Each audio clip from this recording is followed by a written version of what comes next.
we were on this show Transparent on Amazon. We were Yeah. both on it, but we were in different time zones. He was in the past and he was playing a homophobic cross-dresser. That's correct. I was playing a bisexual Basket case. And he was dating someone at the time when the first year that we knew each other. I was in a relationship that was absurd and stupid.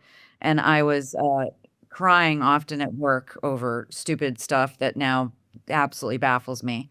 And so we didn't really. I thought she was nuts, and she thought I was a jerk. I thought he was kind of a dick. You know how like Bradley always gets cast to play like dicks because he's got like the way that he walks and the way that he talks and the way that he looks and the way that he is. He's a dick. Well, Bradley's a dick, so he plays a dick a lot. It's completely different than who he is. I mean, he's the most warm, wonderful man I've ever known, but he has an ability. He's swagger. Typecast a little bit in those. Yeah, he has a swagger. And so I interpreted him through the swagger and was like, I don't really date actors. And I was like, he's just like a dicky actor. And I'm like, and he's like, she's just crazy pants. She was just like crying between the makeup trailer. Or the scenes where I'm getting like, like flogged by a tree in my underwear. I mean, it was a crazy situation.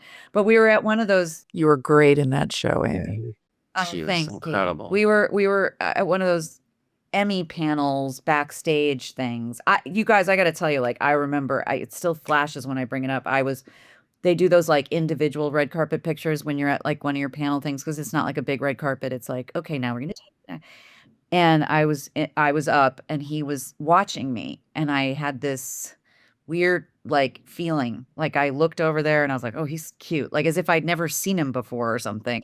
And he was looking at me smiling with this sort of sly.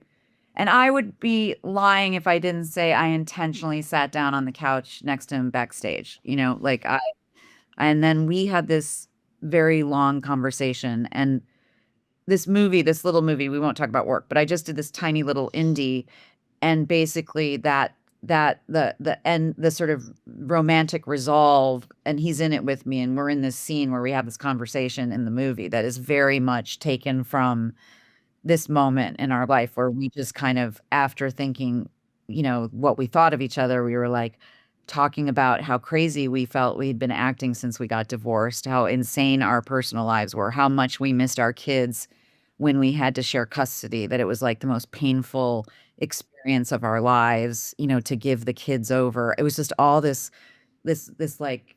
And we were dating totally wrong. We had both. I mean, it really is an example of the, it's sort of a corny Zen example of like, we really were both.